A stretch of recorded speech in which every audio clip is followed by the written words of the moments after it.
महात्मा उपासक डॉक्टर सोहनराज तातेड़ पुनरुत्थान और आत्मविज्ञान के बाद अब ला रहे हैं सनातन सत्य, जैसी दृष्टि वैसी सृष्टि, कुदरत, कुदरती रचना एवं कुदरत के कानून से शाश्वत सुख की प्राप्ति। लॉग इन करें www.drsohanrajtated.com, YouTube channel doctor Sohanraj Tated, Play Store से डाउनलोड करें mobile app doctor Sohanraj Tated. चंदेषु निम्मलयरा आईचेषु अय्यं पयासयरा सागरवर गंभीरा सिद्धा सिद्धिं मम दिशन्तु सिद्धा सिद्धिं मम दिशन्तु। हे मेरे भीतर विराजमान शुद्ध आत्मा भगवान परमपिता परमेश्वर, मेरे ईश्वर, मेरे आराध्य, मेरे इष्ट, मेरे भगवान, मेरे गुरु, आप अजर अमर अविनाशी हो। आप सूर्य के समान तेजस्वी और चंद्रमा के समान आप चंद्र शीतल हो तथा आप सागर के समान गहरे और हिमालय के समान विशाल हो। आप रिद्धि सिद्धि प्रदाता हो, मुक्ति प्रदाता हो। मुझे मुक्ति की ओर प्रयाण कराओ, ऐसी शक्ति दो, जागृति दो, आशीर्वाद दो। भाई और बहनों, मातृशक्ति को नमन। आज का अति उत्तम बहुत सुंदर विषय, निमित्त, निर्दोष, अकर्ता और शुद्ध आत्मा।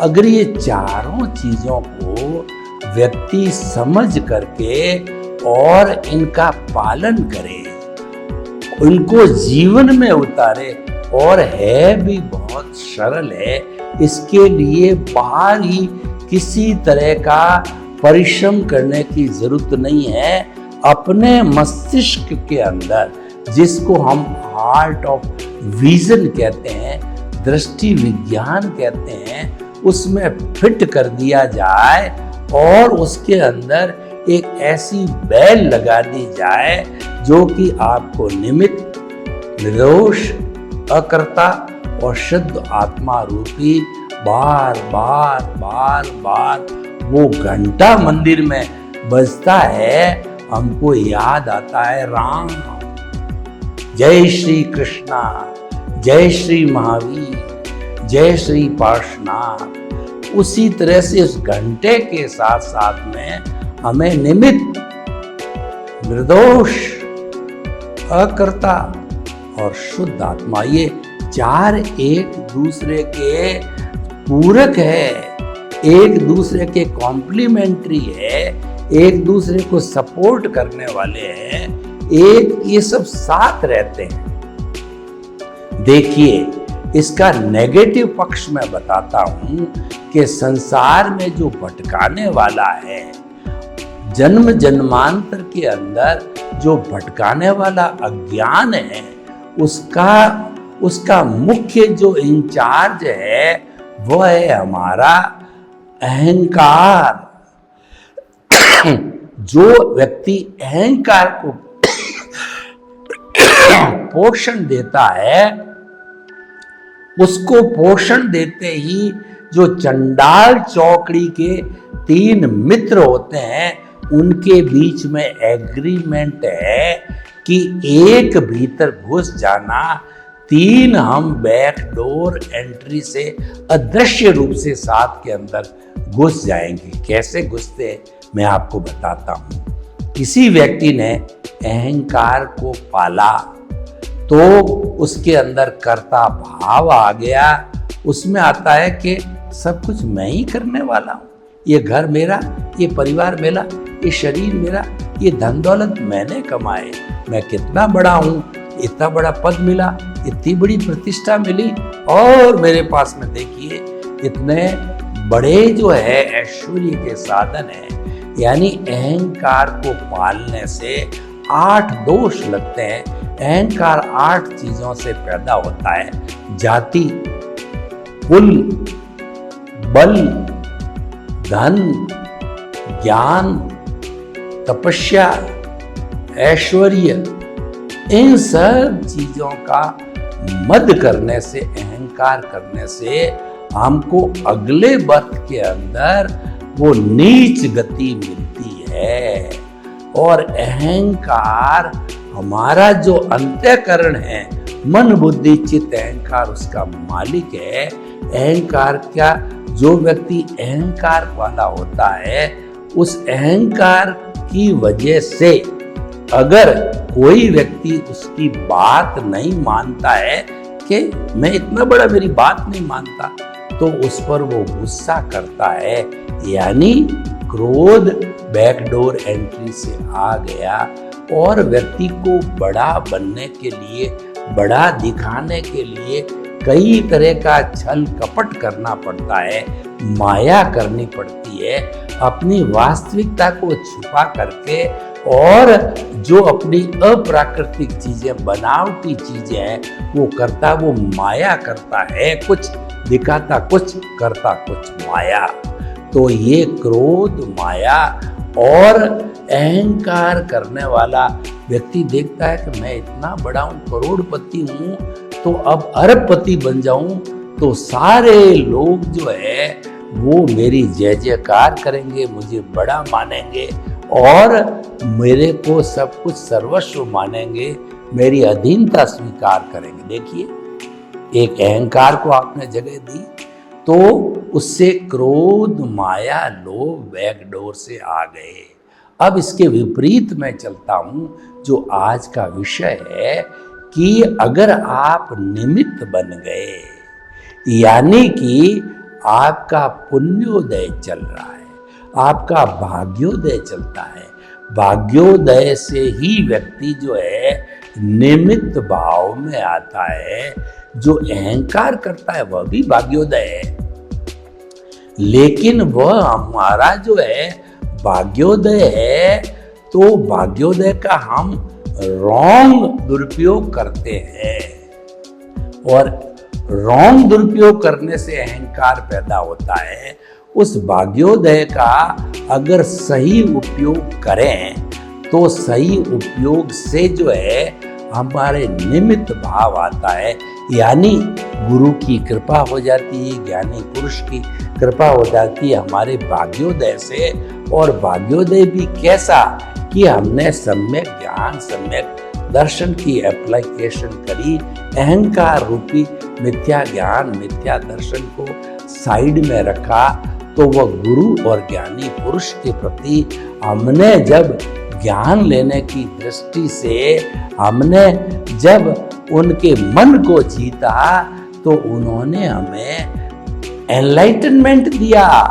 जैसा कि स्वामी रामकृष्ण परमहंस ने जो है विवेकानंद नरेंद्र नाथ को देख करके उनको स्वामी विवेकानंद बनाया, तो ऐसा ज्ञानी पुरुष हमको भी ज्ञान दे करके और हमारे से MOU, हमारे सुपात्र मान करके हमको हमारा निमित्त बन के, हम उसके निमित्त बन करके हमारे से एक एग्रीमेंट कराता है और हम उसको समर्पण करते हैं कि द्रव्य कर्म, भाव कर्म, नौ कर्म, मन, वचन, काया तथा मेरे नाम की सब माया आप प्रकट ज्ञानी पुरुष सद्गुरु के चरणों में समर्पित करता हूँ। तो वो हमारा, उसके पास में एक अतिशय होता है। ज्ञानी पुरुष या गुरु के पास में अतिशय कैसा होता है, मैं आपको उदाहरण दूं। एक कालबेलिया होता है, वो पुंगी बजाता है और पुंगी की मधुर ध्वनि सुन करके बड़े बड़े नाग नाचने लगते हैं। वो कालबेलिया इतना होशियार होता है, सुंदर नाग को कंठ से दबाते हैं और कंठ के अंदर उसकी थैली होती है, तो दबाने से वो जहर की थैली, निम्बोली से गुठली निकलती है, आम से गुठली निकलती है, बोर से गुठली निकलती है, वो उस गुठली को बाहर फेंक देता है, सर्जरी करता है, तब वो एक साधारण नाग बन जाता है, पिटारे में बंद करता है और वो लोगों को दिखाता है। उस साधारण नाग को अपने हाथ पे डसाता है, जहर खत्म हो गया, तो उसका कोई असर नहीं होता है और वो पैसे कमाता है, रोजगार चलाता है। तो कालबेलिए की तरह से तरह ही वह ज्ञानी पुरुष जो हमारा अनंतानुबंधी कषाय रूपी क्रोध मान माया रूपी जहर की थैली को बाहर फेंक देता है और हमको ज्ञान संप्रेषित करके हमारा स्थान परिवर्तन जो है वो बहिर आत्मा से अंतर आत्मा पे हो जाता है। यानी हमारा जन्म जन्मांतर के लिए कर्ता भाव को वह समुद्र में डुबा देता है, नदी में डुबा देता है, गहरी खाई में डाल देता है और खाई के बाहर एक बड़ा बोर्ड लगा देता है हमारी जानकारी के लिए। मैं आपको उदाहरण दूं कि कभी आप जो है 11 kVA और 33 kVA की लाइन के पास में गए हो तो पावर हाउस पे बड़ा बोर्ड लगा हुआ होता है, उस पर डेंजर लिखा होता है, उस पर रेड क्रॉस किया होता है, एक खोपड़ी रखी जाती है, एक हड्डी टेढ़ी रखी जाती है और ये संकेत इस बात का है कि आपने इसके तारों को अगर आपने टच कर दिया तो आप एकदम जल करके भस्म हो जाओगे। यानी कर्ता भाव आपको भस्म कर देगा, जन्म जन्मांतर में घुमाता रहेगा, कभी मुक्ति की ओर नहीं जाएगा। तो वो हमको निमित्त बना देता है, हमको निमित्त बना देता है। जो कुछ भी काम करो वो निमित्त भाव से करो। निमित्त भाव कैसा? जैसा भगवान कृष्ण ने गीता में कहा है भक्ति मार्ग के अंदर कि तू अगर डाकू है, तू लुटेरा है, तू बदमाश है, तू जेब कतरा है, तू जो कसाई है, मेरी शरण में आ जा। जो कुछ करे मेरे को समर्पित होकर के करो कि ये तो भगवान का है, मैं तो भगवान का हूँ, मेरी सांस भगवान की है। तो भगवान को समर्पण करने से भगवान उसको मुक्ति दिलाते हैं, क्योंकि वो भक्ति मार्गी बन गया तो उसका गलत काम भी छूट जाता है भगवान की कृपा से। तो हमारा जो है ये निमित्त भाव है, वह हमको आत्मा का स्पर्श करा देता है, सम्यक दर्शन दिला देता है और हमको केंद्र के अंदर हमारे जो ही हम अंतर आत्मा बने तो केंद्र के अंदर प्रभु विराजमान होते हैं, वही हमको गाइड करते हैं और हर क्षण भीतर निमित्त भाव की घंटी बजती है। वो घंटी ये कहती है कि मन वचन काय से मुक्त ऐसा मैं शुद्ध आत्मा हूँ, मन वचन काय से मुक्त ऐसा मैं शुद्ध आत्मा हूँ। मन वचन काया कुदरती रचना, मन वचन काया कुदरती रचना, मैं शुद्ध आत्मा हूँ, मैं शुद्ध आत्मा हूँ। मन वचन काया कुदरती रचना से मुक्त ऐसा मैं शुद्ध आत्मा हूँ, मन वचन काया कुदरती रचना से मुक्त ऐसा मैं शुद्ध आत्मा हूँ। ये मुक्ति की जो बातें हैं ये निमित्त भाव से आती है। ये निमित्त भाव जब आपके पास में आया तो जैसे चंडाल चौकड़ी का मैंने उदाहरण दिया, इसके 3 मित्र हैं, निमित्त, निर्दोष, अकर्ता और शुद्ध आत्मा। उनका भी एग्रीमेंट है कि निमित्त किसी प्राणी के केंद्र में आ गया, आत्मा के साथ में आ गया, वो अकर्ता बन गया, तो निर्दोष, अकर्ता, शुद्ध आत्मा भी 3 साथी साथ जुड़ जाते हैं। निमित्त, निर्दोष। निर्दोष का अर्थ है कि हम जब निमित्त बन जाते हैं तो कुदरत को समर्पित हो जाते हैं, हमारा कुछ नहीं, जो कुछ भी है वह कुदरत का है और कुदरत की संजोग जुटाती उसके अनुरूप ही हमारा जो पिछले जन्म का उदय प्रारब्ध है वो डिस्चार्ज होता है और निमित्त बनने के कारण हमारे नए कोई भी भाव के ऊपर कोट नहीं लगता है, क्यों कर्ता भाव समाप्त हो गया। कर्म बंधन का कारण भावों को पर कोट चढ़ाने का कारण जो है हमारा कर्ता भाव समाप्त हो गए और हमारा जो अंतःकरण है मन बुद्धि चित्त अहंकार वो भी साइलेंट हो जाते हैं, पॉज बनने नहीं देते हैं। उसके विरुद्ध प्रतिष्ठित आत्मा के अंदर निमित्त भाव फंक्शन करने लग जाता है। तो हमारे आत्मा के केंद्र में रहने के कारण हम केवल शुद्ध भावों में रहते हैं। तो यानी शुद्ध भाव क्या है कि सारी प्रकृति है वह निर्दोष है, और वह जो है वीतराग है, इस दुनिया में किसी का दोष होता नहीं। दोष केवल मेरे कर्मों का कारण है, उसके उदय प्रारब्ध आने के कारण जो है कुदरत हुआ सो न्याय के अधीन, कुदरत की जिम्मेवारी के अधीन जो है वो निमित्त भेजती है। मैं उसके प्रति जो है वह निर्दोष है, उसके प्रति कृतज्ञता ज्ञापित करता हूँ कि वह तो जो है मेरे को एनओसी देने आया है, मुझे मोक्ष भेजने के लिए आया है। ऐसे सारे जब समाप्त हो जाएंगे, मेरे जिन जिन को मैंने दुख दिया है उनका अकाउंट क्लियर हो जाएगा, क्योंकि दुनिया तो निर्दोष है। मेरा कर्म यानी अज्ञान है, इरेज होते होते मैं शुद्ध हो जाऊंगा।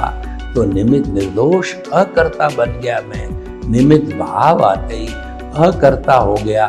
अकर्ता मतलब मोहनीय कर्म ढीला पड़ गया और मैं निमित्त हो गया।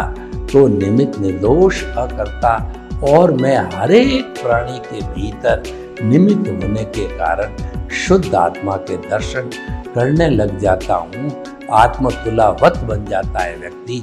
ज्ञान लेने के कारण उसको समझाया जाता है कि जब कभी भी आप अपने जो है बाइक के द्वारा, फोर व्हीलर के द्वारा, ट्रेन के द्वारा भ्रमण कर रहे हो, तो जितने जाते हुए लोग, पशु पक्षी, पेड़ पौधे, कोई भी जीवित प्राणी दिखे, शुद्ध आत्मा शुद्ध आत्मा शुद्ध आत्मा शुद्ध आत्मा मन ही मन चिंतन करते रहो कि आपके भीतर विराजमान शुद्ध आत्मा भगवान को निर्दोष दृष्टि से दर्शन कर उनको नमन करता हूँ। आप में वही है, मेरे में वही है, और हम सभी इस कुदरत के का कानून पालन करके, कुदरत का कानून नहीं तोड़ के, और जो कुछ भी हमारा उदय प्रारब्ध चल रहा है उसको कुदरती रचना मानते मानते नए कर्मों का बंधन, जब हम कुदरती रचना देखते हैं तो हमारे सम्यक ज्ञान दर्शन की एप्लीकेशन होती है। मिथ्या ज्ञान मिथ्या दर्शन मोहनीय कर्म की एप्लीकेशन नहीं होती है। तो उसके सम्यक ज्ञान सम्यक दर्शन की एप्लीकेशन का अर्थ, आपने कुदरती रचना देखा, आपने जो है वह कुदरत के कानून का पालन किया, आप अकर्ता बन गए, आप निमित्त बन गए और आप निर्दोष बन गए। दुनिया के सारे लोग आपके लिए निर्दोष है। एक जेब कतरा ने आपकी जेब काट ली तो आप उसको कुदरती रचना मानोगे, और उसके भीतर भी जो आत्मा है उसको शुद्ध आत्मा मानोगे और उसको निर्दोष मानोगे, क्योंकि उसको तो कुदरत ने भेजा है आपकी जेब काटने के लिए। आपने भी पिछले जन्म में उसी व्यक्ति की जेब काटी होगी, तब वो द्रव्य क्षेत्र काल भाव के अधीन कुदरत ने भेजा। किसी भी व्यक्ति की इस दुनिया में स्वतंत्र सत्ता नहीं है कि वो आपके पास आए, आपके दर्शन करे, आपसे बात करे, या किसी भी तरह से आपके सपने में भी आए, नहीं आ सकता। जो आता है सब हिसाब क्लियर करने के लिए आता है, डेबिट क्रेडिट करने के लिए आता है। हम जन्म से मृत्यु तक माँ बाप भाई बहन पति पत्नी बेटे पोते बहुएं उनकी ये सारी पार्टियां हैं। ये पार्टियां हमको कोई दुख देने आई है, कोई सुख देने आई है, कोई किसी का हिसाब क्लियर हो गया तो हमसे अलग हो जाएगा, चला जाएगा, वो फिर हमको कोई कष्ट नहीं देगा क्योंकि उसका हिसाब क्लियर हो गया। देखिए, कोई व्यक्ति हमारे में पैसे मांगता है तो हमारे पास में आएगा, बाबूजी मेरे 500 रुपये दे दीजिए, आप कहते हैं अगले सप्ते आना, अगले सप्ते वो दुकान या घर की घंटी बजाएगा। आप कहते हो कि रोज रोज आता है, अगले महीने आना, अगले महीने की 1 तारीख को घंटी बजाएगा। वो तब तक पिंड नहीं छोड़ेगा जब तक कि उसके 500 रुपये नहीं दोगे। 500 रुपये देने के बाद में वह आपके कभी मुंह देखने नहीं आएगा। मैं आपसे प्रश्न करता हूँ कि इस दुनिया में 7.8 अरब की जनसंख्या है, क्या सारे लोग आपके संपर्क में आते हैं? आप जन्म से मृत्यु तक लिमिटेड लोगों के संपर्क में आते हो या वो आपके संपर्क में आते हैं। किसी के साथ 5 मिनट का हिसाब के साथ है, किसी के साथ के अंदर पूरे जीवन का जो हिसाब किताब है। माता पिता है और आपकी पति पत्नी है, माता पिता को सेवा देना ये पूरी जीवन भर का हिसाब किताब है। पत्नी अच्छी होगी तो जीवन भर आपके साथ रहेगी, आपको कोर्ट का रास्ता दिखा देगी, आपको दुखी कर देगी, आपको पति नहीं मानेगी। और जो है अगर वो अच्छे पति पत्नी है तो जिंदगी भर प्रेम से रहेंगे, सौहार्द से रहेंगे और जीवन को आनंद से अनुभव करेंगे। तो भाई और बहनों, ये सारा जितना भी उदय प्रारब्ध है ये ऑटो मोड से चलता है। ये हमारा हिसाब है, ये लेना है, ये देना है, ये परिणाम है। इसको पुरुषार्थ मानने की कभी भी गलती मत करना। आप कहते हो कि मैं पुरुषार्थ नहीं मानूं, ये कैसे हो सकता है? लोग तो कहते हैं पुरुषार्थ करके मैं करोड़पति बना, डॉक्टर बना, इंजीनियर बना, अच्छा सर्जन बना, प्रधानमंत्री बना, राष्ट्रपति बनना। भाई आपके उदय प्रारब्ध में लिखा हुआ था कि आप प्रधानमंत्री बनोगे, राष्ट्रपति बनोगे, एमएलए बनोगे, एमपी बनोगे। आपको वही माता पिता, वही भाई बहन, पति पत्नी सब आप पिछले जन्म से भाव डाल डाल करके लेके आए थे। तो वो आपका सारा डिस्चार्ज हो रहा है। तो हमें डिस्चार्ज तो ऑटो मोड से चलता है। उदय प्रारब्ध उसकी चिंता नहीं करनी। उस पुरुषार्थ को जो संसारी जगत का चलता है वो सारा रिलेटिव पुरुषार्थ है। रिलेटिव पुरुषार्थ को अज्ञान का, अज्ञान गलत नहीं है। अज्ञान से सारी सृष्टि चलती है, माँ बाप की सेवा होती है, पति पत्नी जो आपस में रहते हैं अपनी संतान का भरण पोषण करते हैं। तो देखिए 3 चीजें हमारे निमित्त निर्दोष अकर्ता और शुद्ध आत्मा के पैरेलल आई। एक तो आ गया अज्ञान, दूसरा ज्ञान, तीसरा विज्ञान। विज्ञान एक इरेजर है, विज्ञान एक डिटर्जेंट है, निमित्त निर्दोष उसी का साथी है। विज्ञान का निमित्त निर्दोष अकर्ता और शुद्ध आत्मा जो है के माध्यम से विज्ञान काम करता है।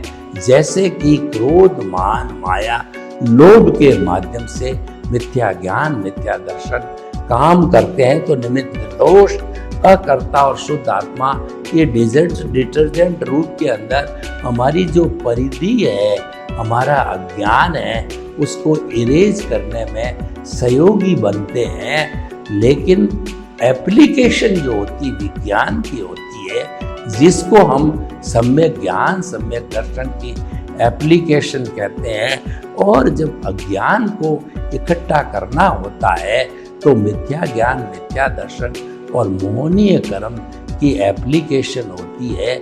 हमारा ज्ञान बीच में है। यानी समाज ने जो अच्छी बातें बताई, जैसे कि 5 महाव्रत, 5 अणुव्रत। अणुव्रत है वो श्रावक के लिए, महाव्रत साधु के लिए। उसकी चर्चा करें तो पहला महाव्रत अहिंसा। अहिंसा को मानना ये ज्ञान, हिंसा को स्थान देना ये अज्ञान, सत्य बोलना ये ज्ञान और झूठ बोलना ये अज्ञान, और अचौर्य, चोरी करना ये अज्ञान, और चोरी नहीं करना ये जो है हमारा ज्ञान। अपरिग्रह का पालन करना ये ज्ञान, प्रग्रही बनना ये अज्ञान तो एक उदाहरण दिया, ऐसे अच्छाई की एप्लीकेशन करना जिसको समाज ने एथिक्स बताया है, समाज ने उसको जो है वो मानवीय मूल्य बताए हैं, उस मूल्यों को स्थापित किया है, तो वो सारा ज्ञान है। तो ये ज्ञान, अज्ञान और विज्ञान की एप्लीकेशन से हमारा अज्ञान धुलता है, इरेज होता है, ज्ञान की एप्लीकेशन से नहीं होता है। तो इस तरीके से निमित्त, निर्दोष और अकर्ता एक डिटर्जेंट है, वो हमारा जो विज्ञान कहलाता है उसकी मदद करता है। सर्वे भवन्तु सुखिनः, सर्वे सन्तु निरामया। लोक के जीवों को सुख मिले, शांति मिले, आनंद मिले, प्रेम मिले, और हम विज्ञान की एप्लीकेशन करके, सम्यक ज्ञान, सम्यक दर्शन की एप्लीकेशन करके सब शाश्वत सुख को प्राप्त करें। आपके प्रति मंगल। ओम शांति। महात्मा उपासक डॉक्टर सोहनराज तातेड़ पुनरुत्थान और आत्मविज्ञान के बाद अब ला रहे हैं सनातन सत्य, जैसी दृष्टि वैसी सृष्टि, कुदरत, कुदरती रचना एवं कुदरत के कानून से शाश्वत सुख की प्राप्ति। लॉग इन करें www.drsohanrajtated.com। YouTube channel doctor Sohanraj Tated, Play Store से डाउनलोड करें mobile app doctor Sohanraj Tated.